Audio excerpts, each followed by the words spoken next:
शांति। 27 फरवरी 2026 आज की साकार मुरली रंगीन बड़े बड़े अक्षरों में पढ़ें, सुने और मंथन करें। हम प्रतिदिन प्रातः 4 बजे, 6 बजे, शाम को 4 बजे, 8 बजे मुरली मंथन करते हैं। आप सभी भी इस मुरली मंथन में साथी व सहयोगी बन सकते हैं, जिसके लिए इसी वीडियो के डिस्क्रिप्शन बॉक्स में गूगल मीट का लिंक दिया हुआ है, जिस लिंक के द्वारा आप चारों समय में से सुविधा अनुसार जब भी जुड़ना चाहें जुड़ सकते हैं। एक ही लिंक रहता है। यदि आपको जुड़ने में कठिनाई हो रही है तो आप सामने इसी वीडियो में जो सामने देख रहे हो, नीचे चलती हुई लाइन में व्हाट्सएप नंबर दिखाई दे रहा है, उस पर मैसेज करके आप लिंक दोबारा प्राप्त कर सकते हैं, प्रश्न पूछ सकते हैं। यदि आपका कोई सुझाव है तो वो भी हम सबको सबके हित के लिए दे सकते हैं। ओम शांति। आज की साकार मुरली का सार।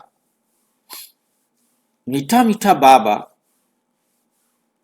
कहते, मीठे बच्चे तुम इस कब्रिस्तान को परिस्तान बना रहे हो, इस कब्रिस्तान को परिस्तान बना रहे हो, इसलिए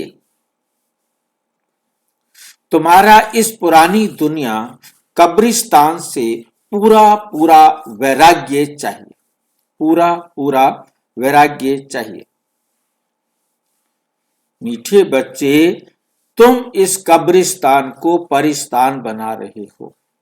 कब्रिस्तान कहा जाता है जहां डेड बॉडीज रखी जाती हैं, जहां डेड बॉडीज को दफनाया जाता है, मिट्टी में मिलाया जाता है। वो डेड बॉडीज नष्ट हो जाती हैं, पांचों तत्वों में मिल जाता है। चाहे उसको जलाया जाए तो भी पांचों तत्वों में मिलेंगे, उसे दफनाया जाए, कलक नमक के साथ उसे सड़ाया जाए तो भी पांचों तत्व अपने आप ही खत्म और पांचों तत्वों में मिल जाएंगे। अब इस कब्रिस्तान को परिस्तान बनाना है।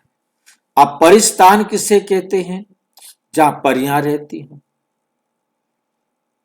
जहां परियां रहती हो मीन्स जहां खुशियां हो, जहां सुख हो, जहां आनंद हो, जहां पवित्रता हो। तो परमात्मा आकर इस कब्रिस्तान को, जो नष्ट प्राय होने वाला था, खत्म होने वाला था, सारी दुनिया जैसे नर्क बन गई थी, उसको बाबा आकर के क्या बनाते हैं? परिस्तान बनाते हैं।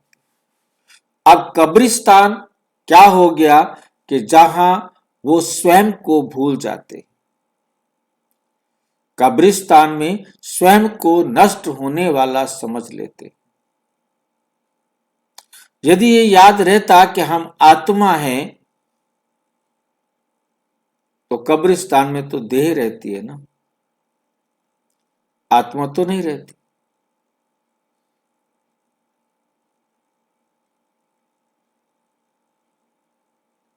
परिस्तान में आत्म स्मृति और कब्रिस्तान में आत्म विस्मृति।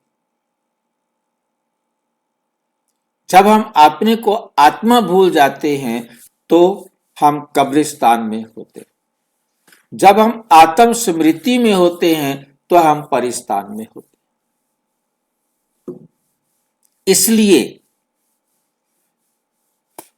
इसलिए तुम्हारा इस पुरानी दुनिया इस कब्रिस्तान से पूरा पूरा वैराग्य चाहिए।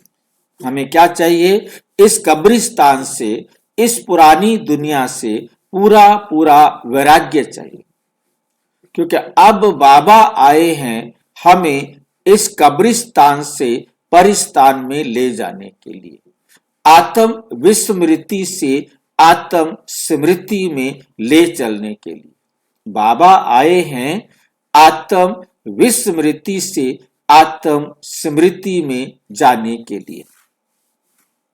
पूरा पूरा क्या चाहिए हमको? वैराग्य चाहिए। प्रश्न, बेहद का बाप अपने रूहानी बच्चों को वंडरफुल सर्वेंट है कैसे? बेहद का बाप अपने रूहानी बच्चों का वंडरफुल सर्वेंट है कैसे? शिव बाबा कैसे हो सकता है जो सारे संसार का मालिक है और वो सर्वेंट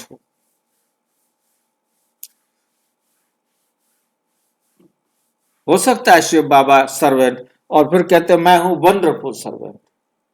पहली बात तो ये बताओ कि बाबा हमारा सर्वेंट कैसे हो सकता है? वो हमारा बाप है, बाप हमारा सर्वेंट कैसे हो सकता है?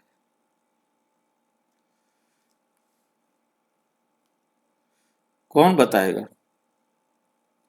क्योंकि बाबा हम बच्चों के लिए ड्यूटी कर रहे हैं ना। हाँ जी, बाबा हम बच्चों के लिए ड्यूटी कर रहे हैं ना, हमें सुधारने का ड्यूटी कर रहे हैं। तो बाप कोई सर्वेंट होता है? नहीं, किसी के लिए कर रहे हैं। नहीं, आपकी बहन जी आपकी आवाज नहीं आ रही, आपकी गड़गड़ गड़गड़ आ रही है। भाई जी, बाप बच्चों के सर्वेंट ही होते हैं। बाप बच्चों के सर्वेंट होते हैं? हमने पति को तो देखा था बाबा सर्वेंट। हमारे लिए काम कर रहे हैं क्योंकि हमें ज्ञान दे रहे हैं, ज्ञान सुना रहे हैं, मोदी सुना रहे हैं, तो हमारा तो लौकिक दुनिया में भी माँ बाप बच्चों के सर्वेंट ही होते हैं और हमारे माँ बाप सर्वेंट होता है, बाप सर्वेंट होता है? दोनों ही सर्वेंट होते हैं। सर्वेंट होते। जब बाप सेवा करता है ना सर्वेंट बन के बच्चों की, तो उनको बड़ा एंजॉय आता है, लौकिक में भी और पारलौकिक की तो बात ही अलग है। तो वो जब वंडर है, आत्मा परमात्मा जो है, आत्मा आत्मा को पढ़ाती है, परम पिता परमात्मा परमात्मा जब हम आत्माओं को पढ़ाता है तो बहुत वंडर और वो सेवा करते हैं। वो सेवा हुई उनकी तरफ से। बाप मतलब नौकर ही होता है, माँ बाप नौकर ही होते हैं, तो इसलिए शिव बाबा भी नौकर बन गया है। परंतु फर्क ये है कि जो लौकिक माँ बाप होते हैं वो लौकिक सुविधाएं जुटाने में सहयोग देते हैं, परंतु ये आत्माओं का पिता है तो ये रूहानी विकास करने के लिए, रूहानी उन्नति करने के लिए विधि सिखाते हैं। तो बेहद का बाप अपने रूहानी बच्चों का वंडरफुल सर्वेंट है कैसे? बाबा कहते बच्चे मैं तुम्हारा धोबी हूं, तुम बच्चों को तो सारी दुनिया के छी छी गंदे वस्त्र, तुम बच्चों के तो क्या सारी दुनिया के छी छी गंदे वस्त्र सेकंड में साफ कर देता। कितनी देर में साफ करता है? सेकंड में। 90 साल तो लग गए हैं, कौन सा सेकंड आएगा जो सारी दुनिया के सेकंड में वस्त्र साफ हो जाएंगे? अभी तक तो हुए नहीं, सेकंड में साफ कर देता हूं। आत्मा रूपी वस्त्र स्वच्छ बनने से शरीर भी शुद्ध मिलता है, ऐसा सेकंड में साफ कर देता हूं। सबको क्या मिलता है? स्वच्छ बनने से शरीर भी शुद्ध मिलता है। ऐसा वंडरफुल सर्वेंट। हाँ जी, बाबा ने यहाँ आत्मा को वस्त्र क्यों कहा? आत्मा को वस्त्र क्यों कहा? शरीर है वस्त्र ना, आत्मा के वस्त्र। आत्मा को वस्त्र नहीं कहा, देखो आत्मा रूपी वस्त्र। अच्छा, आत्मा रूपी वस्त्र स्वच्छ बनने से शरीर भी शुद्ध मिलता है, क्योंकि बाबा आकर आत्मा को स्वच्छ बनाते हैं, तो ये दुनिया वाला शरीर भी हमको क्या मिलता है? स्वच्छ मिलता है।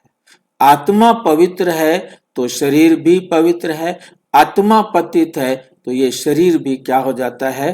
पतित हो जाता है। आत्मा रूपी वस्त्र, क्योंकि आत्मा नाव भी है, आत्मा को बाबा ने नाव बताया है कि मैं तुम आत्माओं को पार करता हूं, तुम्हारे शरीर को नहीं। बाबा तो आत्माओं का ही सर्जन है, आत्माओं का ही इलाज करते हैं, आत्माओं को ही पावन बनाते हैं। तो बाबा आए हैं हम आत्माओं को पावन बनाने के लिए। आत्मा रूपी वस्त्र बनने से, आत्मा रूपी वस्त्र स्वच्छ बनने से शरीर भी शुद्ध मिलता है। शरीर भी क्या मिलता है? शुद्ध मिलता है। आत्मा पवित्र है तो शरीर पवित्र होगा। ऐसा वंडरफुल सर्वेंट जो मन मना भव के छू मंत्र से सबको सेकंड में साफ कर देता है। सेकंड में साफ करता है सबको, दूसरा सेकंड नहीं लगता। और उस समय बाबा कुछ नहीं करते, हर एक आत्मा को इतना ट्रेंड कर चुके होते हैं कि आत्मा खुद ही अपने आप का अपना सारा हिसाब बराबर करके पवित्र बन जाती है और घर चली जाती है। फिर सतयुगी दुनिया स्वच्छ बन जाती है तो आकर स्वच्छ शरीर पहनकर खड़ी हो जाती है।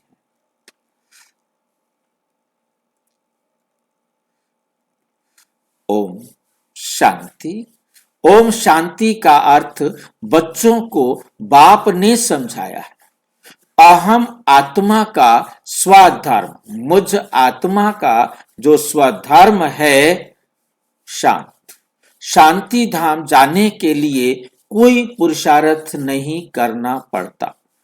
आत्मा स्वयं शांत, आत्मा स्वयं क्या होती है? शांत स्वरूप शांति धाम में रहने वाली है। हाँ, थोड़ा समय शांत रह सकती है।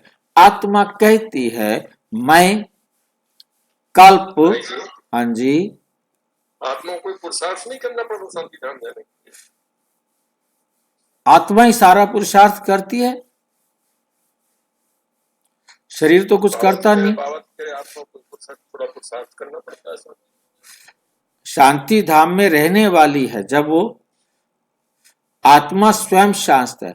शांति धाम जाने के लिए कोई पुरुषार्थ नहीं करना पड़ता। मतलब उस समय जब मतलब परम शांति धाम तो हर जगह हो जाता है ना।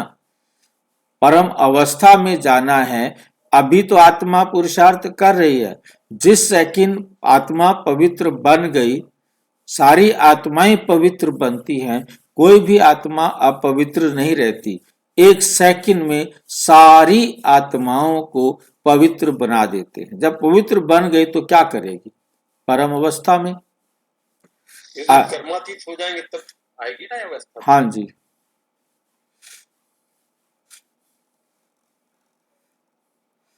ये ना कि अहम आत्मा का स्वधर्म है शांत। शांति धाम जाने के लिए कोई पुरुषार्थ नहीं करना, वो तो मेरा अपना घर है। परंतु हम जहां आ गए वहां से हमें निकलने के लिए पुरुषार्थ करना पड़ता है। आत्मा स्वयं शांत स्वरूप शांति धाम में रहने वाली है। हाँ, थोड़ा समय शांत रह सकती है। आत्मा कहती है मैं कर्म इंद्रियों के बोझ से थक गई, मैं अपने स्वधर्म में टिक जाती हूँ, शरीर से अलग हो जाती हूँ। मैं आत्मा अपने स्वधर्म में टिक जाती हूँ, शरीर से अलग हो जाती हूँ। परंतु कर्म तो करना ही है। शांति में कहां तक बैठे रहेंगे? आत्मा कहती है हम शांति देश के रहवासी हैं। सिर्फ यहां शरीर में आने से मैं टाकी बना हूं। अहम आत्मा अविनाशी, मम शरीर है विनाशी। आत्मा पावन और पतित बनती है। सतयुग में 5 तत्व भी सतो प्रधान होते हैं। यहाँ 5 तत्व भी तमो प्रधान हैं। सोने में खाद पड़ने से सोना पतित बन जाता है। फिर उनको साफ करने के लिए आग में डाला जाता है। इनका नाम ही है योग अग्नि। दुनिया में तो अनेक प्रकार के हठ योग आदि सिखलाते हैं, उनको योग अग्नि नहीं कहा जाता है। योग अग्नि ये है जिससे पाप जलते हैं। आत्मा को पतित से पावन बनाने वाला परम आत्मा है। बुलाते हैं, हे पतित पावन आओ। ड्रामा प्लान अनुसार सबको पतित तमो प्रधान बनना ही है। ये झाड़ है। ये क्या है? यह झाड़ है। इनका बीज रूप ऊपर में है। बाप को जब बुलाते हैं बुद्धि ऊपर चली जाती है, जिससे तुम वर्षा पाते हो, जिससे तुम वर्षा पाते हो, ले रहे हो। तो अब नीचे आया हुआ है। कहते हैं मुझे आना पड़ता है। शिव बाबा कहते हैं मुझे आना पड़ता है। मनुष्य सृष्टि का जो झाड़ है उनको वैरायटी धर्मों का ये तमो प्रधान पतित है। अनेक वैरायटी धर्मों का ये जो झाड़ है वे अब तमो प्रधान पतित है। जड़ जड़ी भूत अवस्था को पाया हुआ है। बाप बैठ बच्चों को समझाते हैं। सतयुग में देवताएं, कलयुग में है असुर। सतयुग में देवताएं और कलयुग में कौन होते हैं? असुर। बाकी असुर और देवताओं की लड़ाई लगी नहीं। दुनिया वाले कहते हैं असुर और देवताओं की लड़ाई हुई, और बाबा कहते हैं असुरों और देवताओं की लड़ाई लगती ही नहीं। असुरों और देवताओं की लड़ाई लगी ही नहीं। क्या कहोगे आप? असुर और देवताओं की लड़ाई होती है कि नहीं होती? भाई जी, सुर और असुर का अंतर है, केवल कोई लड़ाई नहीं होती। हाँ जी, सुर और असुर का अंतर है, कोई लड़ाई नहीं होती। लड़ाई नहीं होती ना, ये दुनिया वालों ने लिख दिया लड़ाई होती है। केवल सुर और असुर नाम बदल जाता, नाम बदल जाता है, लड़ाई नहीं करते। फिर बाबा हमें क्यों कहता है कि तुम? हाँ जी, असुर है हमारे विकार, विकारों से लड़ाई होती है, विकारों को जीतने के लिए। जी जहाँ असुर होते वह देवता नहीं होते, और जहाँ देवता होते वहाँ असुर नहीं होते। तो असुरों और देवताओं की फिर दुनिया में लड़ाई क्यों दिखा दी?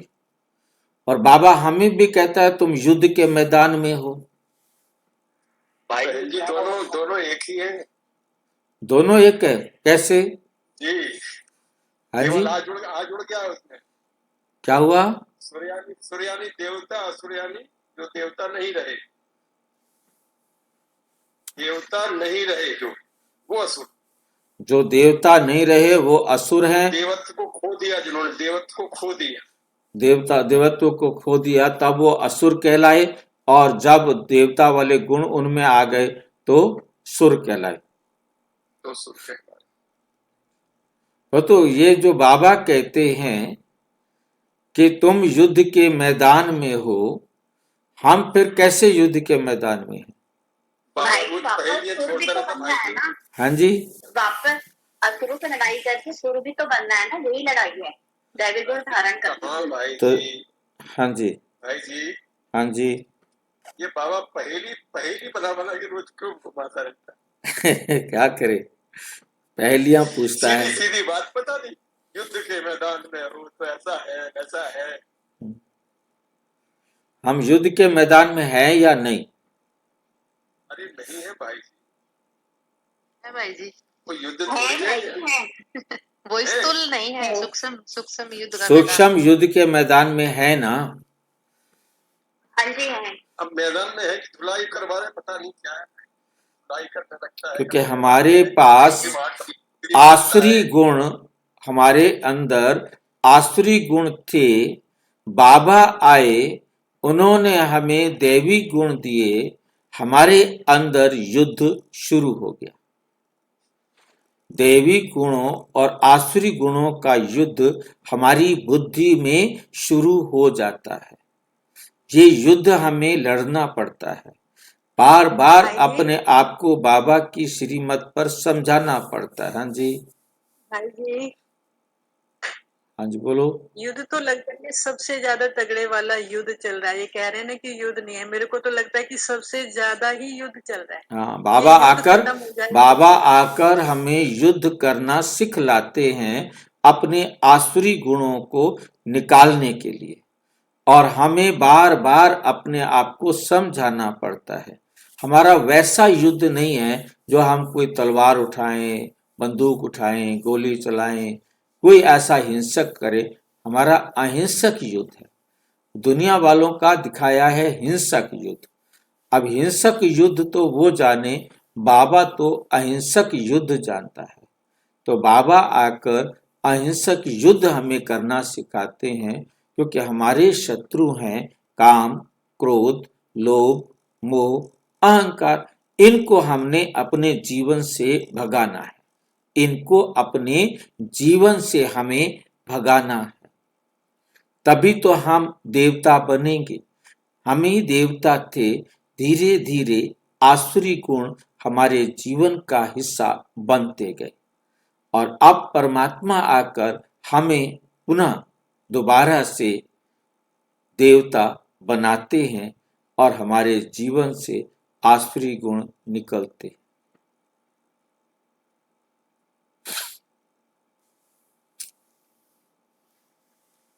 तुम इन आसुरी 5 विकारों पर योग बल से जीत पाते। हम जीत पाते हैं, हमारी जीत होती है जब हम इन विकारों को अपने नियंत्रण में कर लेते हैं। बाकी कोई हिंसक लड़ाई की बात नहीं। हम कोई हिंसक लड़ाई नहीं लड़ते किसी को मारे। तुम कोई भी प्रकार से हिंसा नहीं करते हो।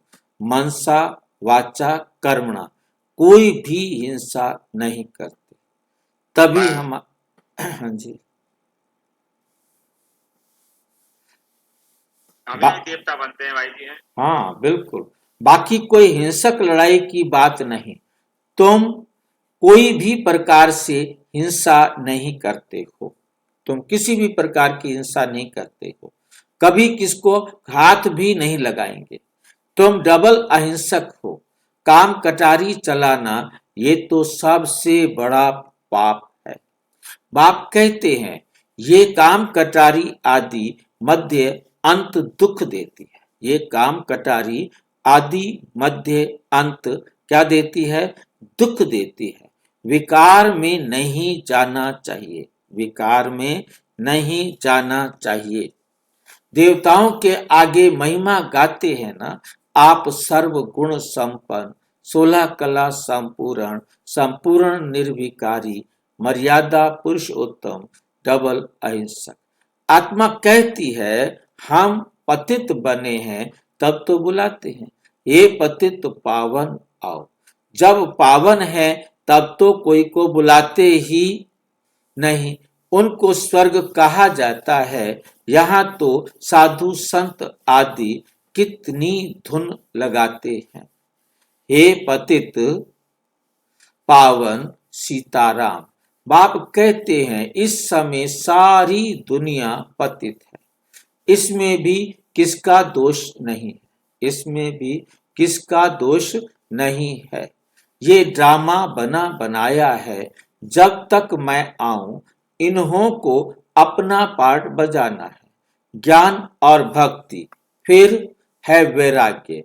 पुरानी दुनिया से वैराग्य, ये है बेहद का वैराग्य। उन्हों का है हद का वैराग्य। तुम जानते हो इस पुरानी दुनिया जो है अब खत्म होनी है। नया घर बनाते हैं तो पुराने घर से वैराग्य हो जाता है। हो जाता है ना। बेहद का बाप कहते हैं अभी तुमको स्वर्ग रूपी घर बनाकर देता हूं। अभी तो है नर्क, स्वर्ग है नई दुनिया, नर्क पुरानी दुनिया। अभी अभी पुरानी दुनिया में रहे, हम नई दुनिया में दुनिया बना रहे हैं। पुरानी दुनिया में रहते हुए हम क्या कर रहे हैं, नई दुनिया बना रहे हैं। पुराने कब्रिस्तान पर परिस्तान बनाएंगे। यही यमुना का कंठा होगा, यही यमुना का कंठा होगा। इस पर महल बनाएंगे। यही दुनिया, यही जमुना, दिल्ली जमुना नदी होगी। बाकी ये जो दिखाते हैं पांडव, क्या दिखाते हैं, पांडवों के किले थे, ये सब हैं दंत कथाएं। ये सब क्या हैं, दंत कथाएं। ड्रामा प्लान अनुसार जरूर फिर ये बनेंगे, ये सारे ड्रामा प्लान अनुसार जरूर बनेंगे। जैसे तुम यज्ञ तप दान आदि करते आए हो, फिर भी करना होगा। आप करते आए हो और फिर भी क्या होगा, करना होगा। पहले तुम शिव की भक्ति करते हो, पहले तुम क्या करते हो, शिव की भक्ति करते हो। फर्स्ट क्लास मंदिर बनाते हो, उसको व्यभिचारी भक्ति कहते हैं। एक होती है अव्यभिचारी भक्ति और एक होती है व्यभिचारी भक्ति। ये दोनों भक्तियों में क्या अंतर है, कौन बताएंगे? व्यभिचारी भक्ति और अव्यभिचारी भक्ति में क्या अंतर है? अव्यभिचारी भक्ति में तो एक शिव परमपिता परमात्मा की भक्ति होती है। किसमें? अव्यभिचारी भक्ति। अच्छा, अव्यभिचारी भक्ति एक परमपिता परमात्मा की भक्ति होती है। और व्यभिचारी में? उसमें अपनी जड़ मूर्तियों के पेड़ पौधे सब कर लेते हैं।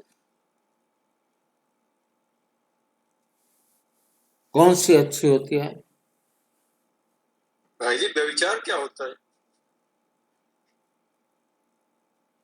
व्यभिचारी भक्ति समझ में आए तो व्यभिचार भी समझ में आ जाए। हाँ जी, अनेकों की भक्ति करते हैं, अनेकों की भक्ति जब करनी शुरू कर देते हैं तो व्यभिचारी होती है, सबकी भक्ति हो जाती है भाई जी। और जब सिर्फ शिव बाबा की करते हैं तो अव्यभिचारी। शिव बाबा की करते हैं तो अव्यभिचारी, और अनेक देवी देवताओं को अपना पति बनाते हैं। सबको, राम को भी कहेंगे तुम मेरे पति हो, तुम मेरे पिता हो, कृष्ण को भी कहेंगे, हनुमान को भी कहेंगे, गणेश को भी कहेंगे, जितने भी 33 करोड़ देवी देवताएं हैं। अब जिसके पति 33 करोड़ देवी देवताएं हों, कमरे में जगह छोटी सी होती है, एक छोटा सा लकड़ी का कैबिन सा कुछ बना के रख देते हैं कि ये हमारा मंदिर है। उसमें जितने जो भी देवी देवताओं की मूर्तियां गिफ्ट मिलती जाती हैं, वो सब वहां रखते जाते हैं।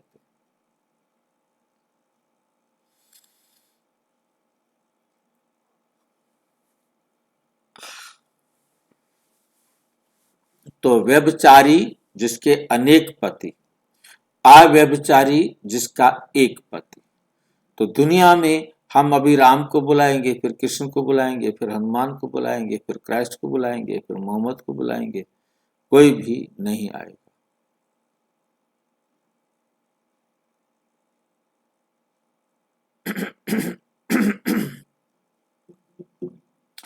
उसको व्यभिचारी भक्ति कहा जाता है।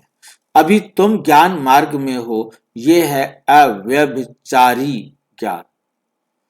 एक ही शिव बाबा से तुम सुनते हो, तुम सुनते हो। जिससे पहले तुम्हारी भक्ति शुरू की, जिसकी पहले पहले तुमने भक्ति शुरू की, उस समय और कोई धर्म होते नहीं। तुम ही पतित से पावन बनाने के लिए लाए।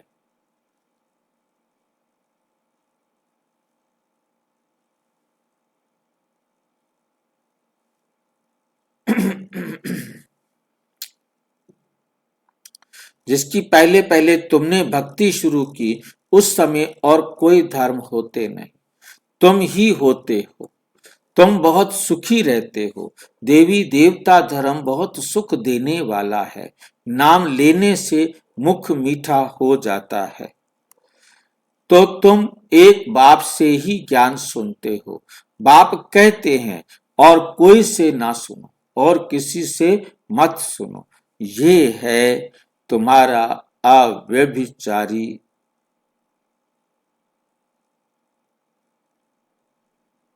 भाई जी जब भक्ति हम लोग शुरू करते हैं तब हम ही लोग रहते हैं द्वापर में पहले। हम भी आते हैं, सभी जो आते हैं, जो सत्युग में होते हैं वो भी आते हैं। शुरू में वही भक्ति शुरू करते हैं जो इसे अपना क्या बोलते हैं, जब बाबा हमें स्मृति दिलाते हैं तब हम भक्ति को छोड़ते हैं, और जब हम विस्मृति में आ जाते हैं तो हम फिर दो लोग कहते हैं ऐसे करो, ऐसे करने से मिलता है, ऐसे करने से। और व्यभिचारी भक्ति जो है भाई जी सबसे पहले हम ही लोग स्टार्ट करते हैं। व्यभिचारी भक्ति अपने आप हो जाती है, कोई स्टार्ट करने वाली बात नहीं होती है। द्वापर जब शुरू होती है, अब हमें भगवान के बारे में पता नहीं है, आपने कहा ये भगवान है, हमने मान लिया, उसने कहा ये भगवान है, हमने मान लिया, किसी ने जिसने भी बता दिया,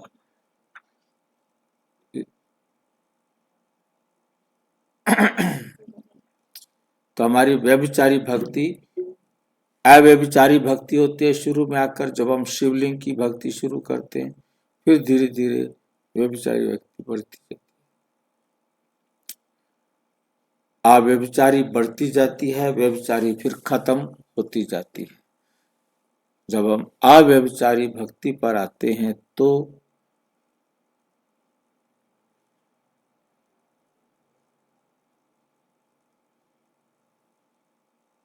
भाई जी द्वापर में आने पर हम पहले शिवलिंग की पूजा करते हैं। सबसे पहले शिव की भक्ति शुरू होती है। एक ही आप सीढ़ी के चित्र को देखेंगे ना, सबसे पहले शिवलिंग है, फिर उसके बाद राधा कृष्ण की भक्ति शुरू होती है, फिर हनुमान गणेश की भक्ति शुरू होती है, उसके बाद जो है ना दुनिया के जो बाकी सारे धर्म है, पंथ है, उसका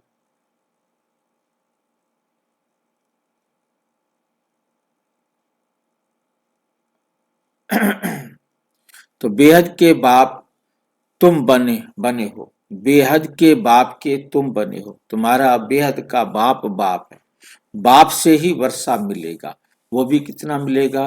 नंबरवार पुरुषार्थ अनुसार, जितना तुम पुरुषार्थ करोगे उसी हिसाब से तुमको वर्षा मिलेगा।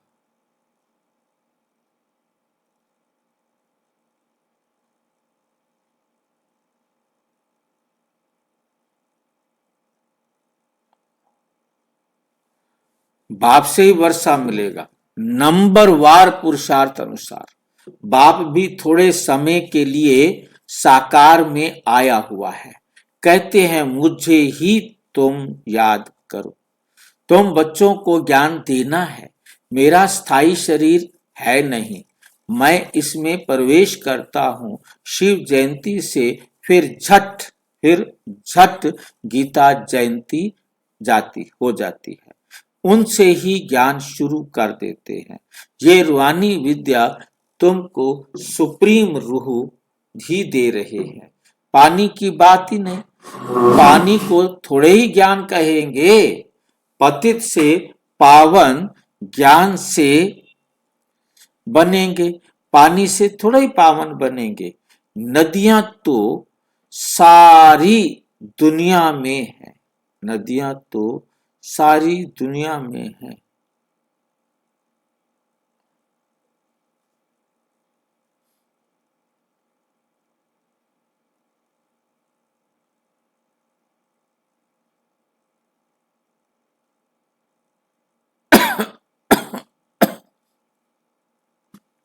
ये तो ज्ञान सागर बाप आते हैं, इसमें प्रवेश कर नॉलेज सुनाते हैं। यहां जब कोई मरते हैं तो मुख में गंगा जल डालते हैं, समझते हैं ये जल है पतित से पावन बनाने वाला, तो स्वर्ग में चला जाएगा। यहां भी गौमुख पर जाते हैं, वास्तव में गौमुख तुम चैतन्य हो, तुम्हारे मुख से ज्ञान अमृत निकलता है। तुम्हारे मुख से क्या निकलता है? ज्ञान अमृत निकलता है। गौ से दूध मिलता है, पानी की तो बात ही नहीं है।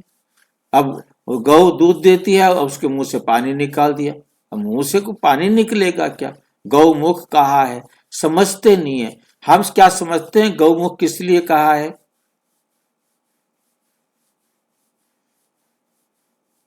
वो गाय यदि नहीं है, ज्ञान हाँ जी, ज्ञान गंगा और कौन बताएंगे? भाई जी बाबा जी हम आत्माएं हैं गौ। गौ माना आत्माएं, हम आत्माओं का मुख है ये, जहां से गीता ज्ञान का वर्णन सुनाते हैं। तो क्या हो गए? गीता ज्ञान दाता हो गए।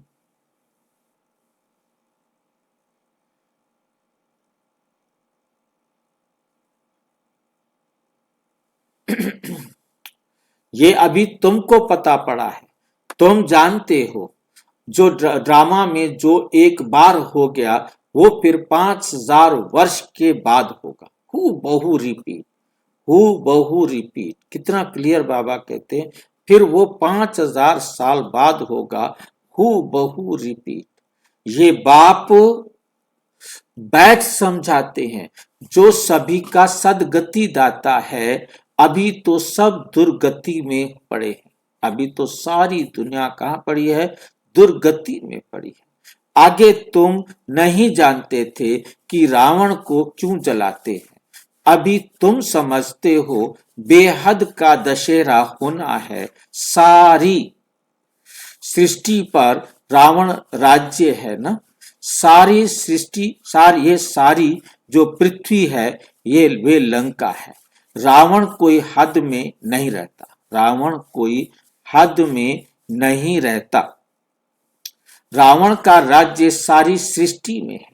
भक्ति भी आधा कल्प चलती है। पहले होती है अव्यभिचारी भक्ति, फिर व्यभिचारी भक्ति शुरू होती है। दशहरा, रक्षाबंधन आदि सब अभी के हैं। ये सारे के सारे त्योहार अभी के हैं। शिव जयंती के बाद होती है श्री कृष्ण जयंती। अभी कृष्णपुरी स्थापन होती है। अभी क्या स्थापन होती है? कृष्णपुरी स्थापन होती है। आज कंसपुरी में, कल कृष्णपुरी में होंगे। आज हम कहाँ हैं? कंसपुरी में, और कल कहाँ होंगे? कृष्णपुरी में। श्री कृष्णपुरी थोड़े यहां हो सकता है। अब बाबा कैसे देखो, कहते है कृष्णपुरी में होंगे, फिर कहते श्री कृष्ण थोड़े ही यहां हो सकता है। श्री कृष्ण जन्म लेते ही हैं सतयुग में।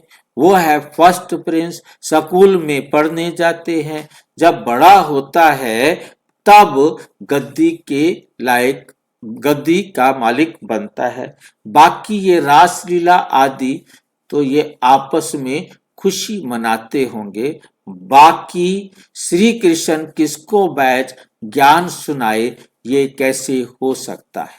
सारी महिमा एक शिव बाबा की है। सारी महिमा किसकी है? एक शिव बाबा की है, जो पतितों को पावन बनाते हैं। तुम कोई बड़े ऑफिसर्स को समझाओ तो कहेंगे आप राइट कहती हो, किंतु वे और किसको सुना ना सके। उनकी बातें कोई सुनेगा नहीं। बीके बना और सब कहेंगे वो बीके का बन गया किसी को तो बास कहते इस तो बीके का जादू लग गया जी। बीके का नाम सुना बस ये जादू करती होंगी। थोड़ा किसको ज्ञान दो तो कह देते बीके जादू लगाती है। बस यह तो सिवाय बाप, सिवाय अपने दादा के और किसी को मानती नहीं। भक्ति आदि कुछ नहीं करती। बाबा तो कहते हैं किसको मना नहीं करना है कि भक्ति मत करो, आपे ही छूट जाएगी। तुम भक्ति करते करते तुम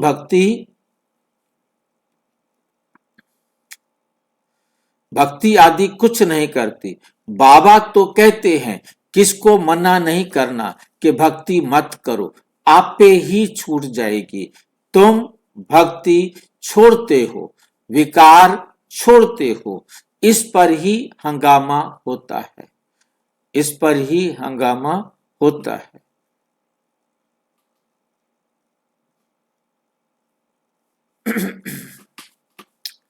इस पर ही हंगामा होता है। बाबा ने कहा है, मैं रुद्र यज्ञ रचता हूं। बाबा कहते मैं क्या करता हूं, मैं आकर रुद्र यज्ञ रचता हूं। इसमें आसुरी संप्रदाय के विघ्न पड़ते हैं। किसके विघ्न पड़ते हैं? आसुरी संप्रदाय के विघ्न पड़ते हैं।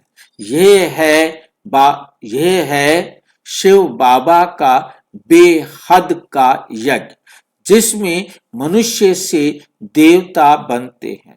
गाया हुआ भी है, क्या गाया हुआ है? ज्ञान यज्ञ से विनाश ज्वाला प्रज्वलित हुई। जब पुरानी दुनिया विनाश हो तब नई दुनिया, तब तुम नई दुनिया में राज्य करेंगे। मनुष्य कहेंगे हम कहते हैं शांति हो, और ये ब्रह्मा कुमारियां कहती हैं विनाश हो। बाप समझाते हैं ये सारी पुरानी दुनिया इस ज्ञान यज्ञ में स्वाहा हो जाएगी। इस पुरानी दुनिया को आग लगनी है, नेचुरल कैलेमिटीज भी आएगी, विनाश तो होना ही है। सरसों माफिक सब मनुष्य पीस कर खत्म हो जाएंगे, बाकी आत्माएं बच जाएंगी। ये तो कोई भी समझ सकते हैं। आत्मा अविनाशी है। अभी ये बेहद की होलिका होनी है, जिसमें शरीर सब खत्म हो जाएंगे, बाकी आत्माएं पवित्र बन चली जाएंगी। आग में चीज शुद्ध होती है ना, हवन करते हैं शुद्धता के लिए। वे सब हैं जिस्मानी बातें। अभी तो सारी दुनिया स्वाहा होनी है। अभी तो क्या होनी है? सारी दुनिया स्वाहा होनी है। विनाश के पहले जरूर स्थापना हो जानी चाहिए। किसको भी समझाओ तो पहले बोलो। क्या बोलो? स्थापना, पहले स्थापना।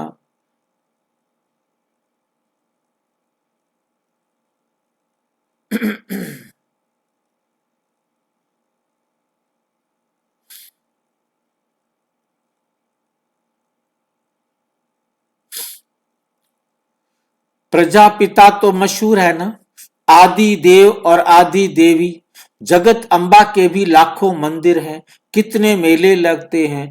तुम हो जगत अम्बा के बच्चे, ज्ञान ज्ञानेश्वरी, फिर बनेंगे राजेश्वरी। तुम बहुत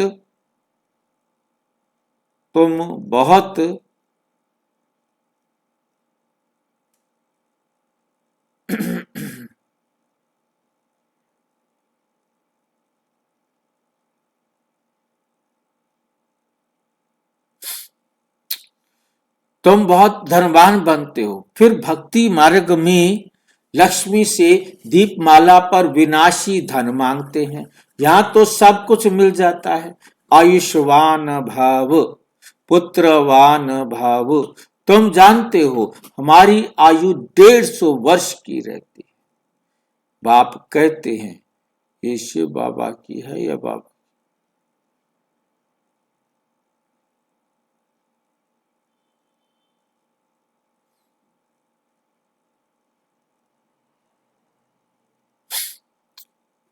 जितना योग लगाएंगे उतना आयु बढ़ती रहेगी।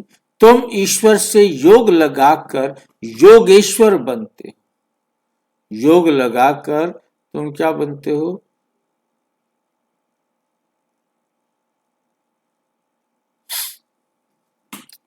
मनुष्य तो हैं भोगेश्वर। मनुष्य क्या हैं? भोगेश्वर, जो इस संसार को भोगते रहते हैं, ईश्वर को भी भोगते रहते हैं।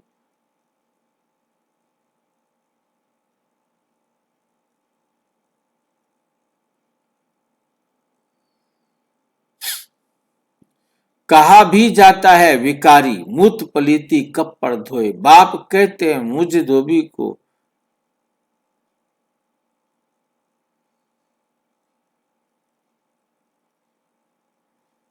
कहा भी जाता है विकारी मूत पलीती कपड़ धोए। बाप कहते हैं मुझे धोबी भी कहते हैं।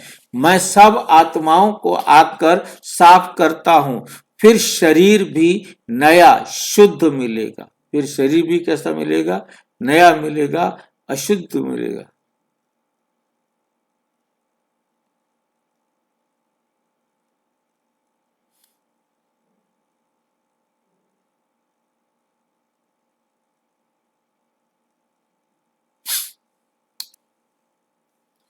फिर नया शुद्ध शरीर मिलेगा। बाप कहते मैं सेकंड में सारी दुनिया के कपड़े साफ कर लेता हूं, सिर्फ मन मना भाव। तो इस भूमि को अच्छी तरह याद है।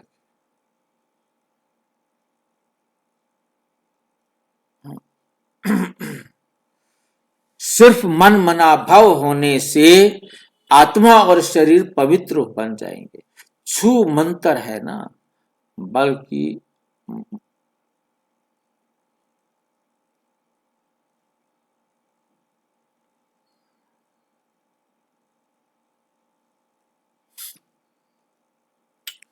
कितना सेकंड में जीवन मुक्ति मिलती है।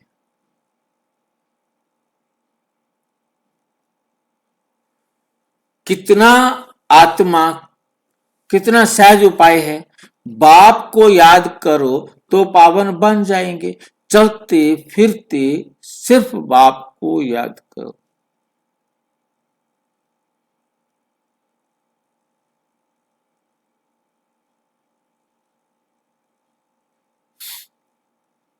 सिर्फ बाप को याद करो और कोई जरा भी तकलीफ तुमको नहीं देता हूं।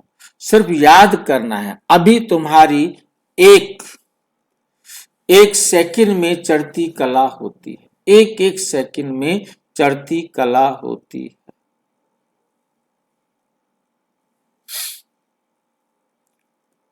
बाप कहते हैं मैं तुम बच्चों का सर्वेंट बनाया हूं, तुमने मुझे ललायत किया।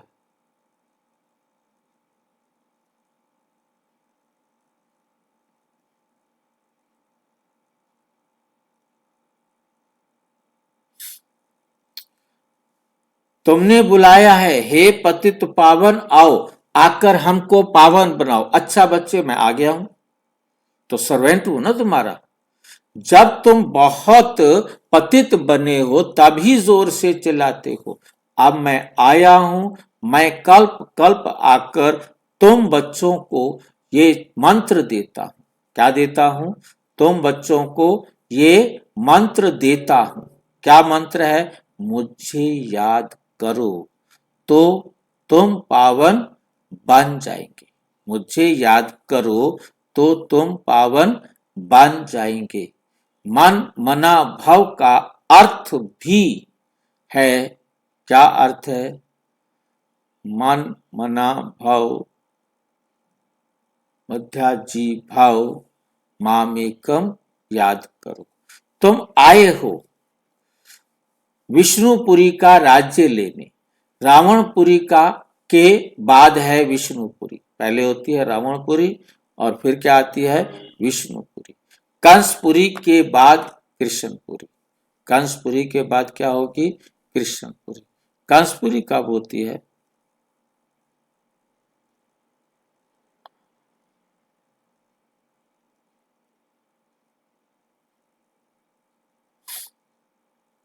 बाप कहते हैं इस पुरानी दुनिया से ममत्व मिटाओ। अभी हमने 84 जन्म पूरे किए हैं। ये पुराना शरीर छोड़ हम जाएंगे नई दुनिया में। याद से ही तुम्हारे पाप कटते जाएंगे। इतनी हिम्मत करनी चाहिए। वे तो ब्रह्मा को याद करते हैं। वो तो सॉरी ब्रह्मा को नहीं, ब्रह्म को याद करते हैं, घर को याद करते हैं। समझते हैं ब्रह्म में लीन हो जाएंगे, परंतु ब्रह्म तो है रहने का स्थान। वो लोग तपस्या में बैठ, वे लोग क्या करते हैं, तपस्या में बैठ जाते हैं, बस हम ब्रह्म में जाकर लीन हो जाएंगे, परंतु वापस तो कोई भी जा नहीं सकता, वापिस तो कोई भी जा नहीं सकता। अब कोई घर जाना चाहे तो बीच में कोई घर नहीं जा सकता, एक साथ जाएंगे।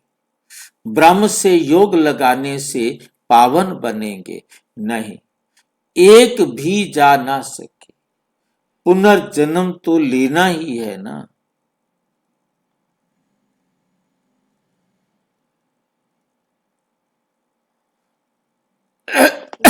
हाँ रहने जी, का स्थान है, ब्रह्म का बारे में कह रहे हैं। हाँ जी, बाबा कह रहे हैं ब्रह्म तो रहने का स्थान है। हाँ, ब्रह्म तो हमारे घर, घर को कहते हैं ना ब्रह्मलोक, वो हमारा आत्माओं के रहने का स्थान है। अब उस घर के साथ योग लगाएंगे तो क्या होगा, योग लगाना है हमको शिव बाबा के साथ, जो कुछ समझाएगा, जो यहाँ इस दुनिया में आके समझाता है।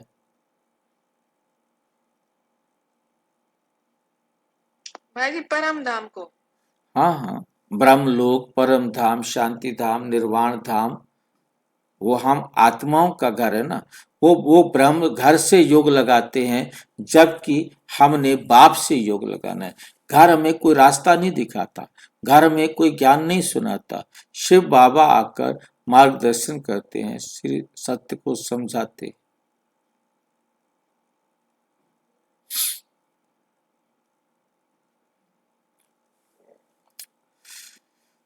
एक भी ब्रह्म में जा ना सके, पुनर्जन्म तो लेना ही लेना है।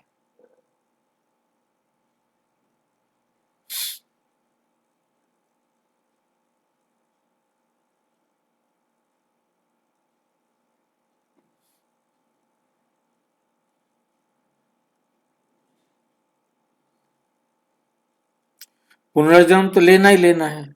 बाप आकर सच बतलाते हैं, सचखंड सच्चा बाबा स्थापन करते हैं, रावण आकर इसे झूठ खंड बना देते हैं।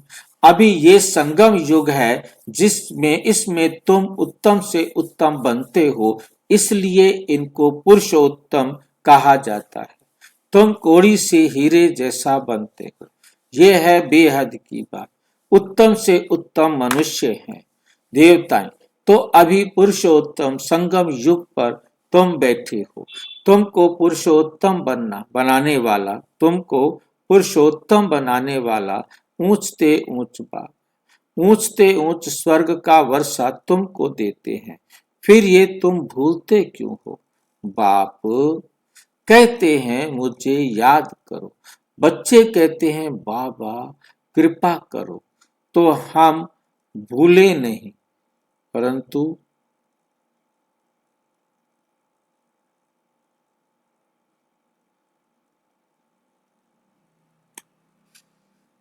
ये कैसे हो, बाबा कृपा करो तो हम भूले नहीं।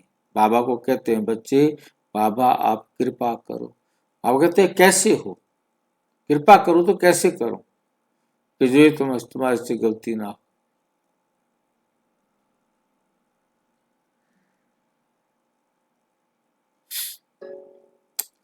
ये कैसे हो सकता है, बाबा के डायरेक्शन पर चलना है ना।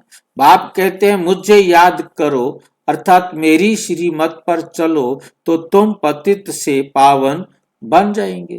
राय पर चलो ना, मैं राय दे रहा हूं, मेरी राय पर चलो ना। नहीं चलेंगे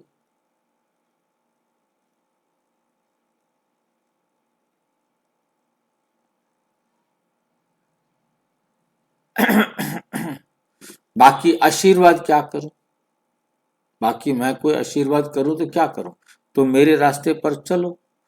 अच्छा, मीठे मीठे सिकिलधे बच्चों प्रति माता पिता बाप दादा का याद प्यार और गुड मॉर्निंग। रूहानी बाप की रूहानी बच्चों को नमस्ते नमस्ते।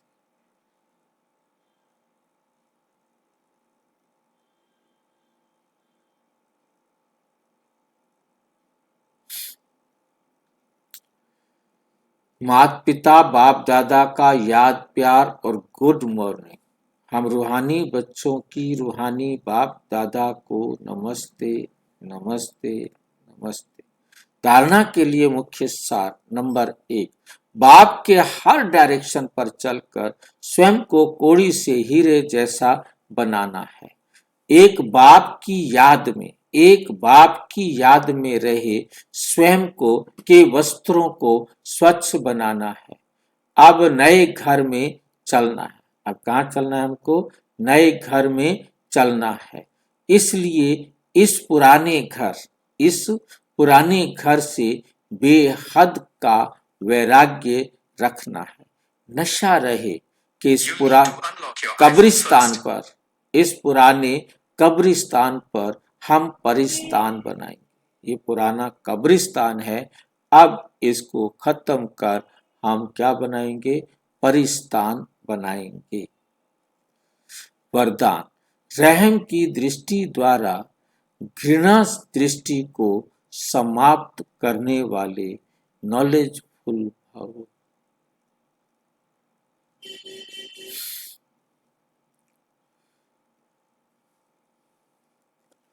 जो बच्चे 1-2 के संस्कारों को जानकर संस्कार परिवर्तन की लगन में रहते हैं, कभी ये नहीं सोचते कि ये तो है ही ऐसे, उन्हें कहेंगे नॉलेजफुल।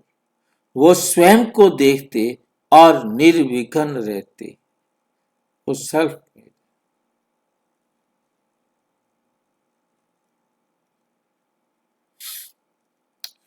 वे स्वयं को देखते और निर्विघ्न रहते हैं। उनके संस्कार बाप के समान रहम दिल के होते हैं। रहम की दृष्टि घृणा दृष्टि को समाप्त कर देती है। घृणा दृष्टि को क्या कर देती है? खत्म कर। उनके संस्कार बाप के समान रहम दिल के होते हैं। रहम की दृष्टि घृणा को खत्म करती है। घृणा की जिनकी नजर होती है, उनकी घृणा वाली दृष्टि खत्म समाप्त कर देती है। सबके दिल में रूहानी प्यार जागृत हो जाता है। ऐसे रहम दिल बच्चे कभी आपस में खिटखिट नहीं करते। वे सपूत बनकर सबूत देते हैं। स्लोगन, सदा अपरमात्म चिंतन करने वाले ही बेफिक्र बादशाह हैं। उन्हें किसी भी प्रकार की चिंता नहीं, उन्हें किसी भी प्रकार की चिंता नहीं हो सकती।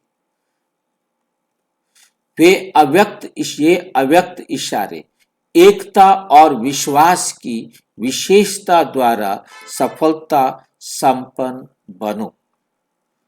स्व उन्नति और सेवा की उन्नति दोनों में एक ने कहा, दूसरे ने हाँ जी किया, ऐसे सदा एकता और दृढ़ता से बढ़ते चलो। जैसे दादियों की एकता और दृढ़ता का संगठन पक्का है। दादियों की दृढ़ता का और एकता का संगठन क्या है? पक्का है। ऐसे आप रत्नों को भी इकट्ठा पक्का संगठन पक्का हो। तुम आदि रत्न भाई बहनों भाइयों का भी क्या होना चाहिए? संगठन पक्का होना चाहिए।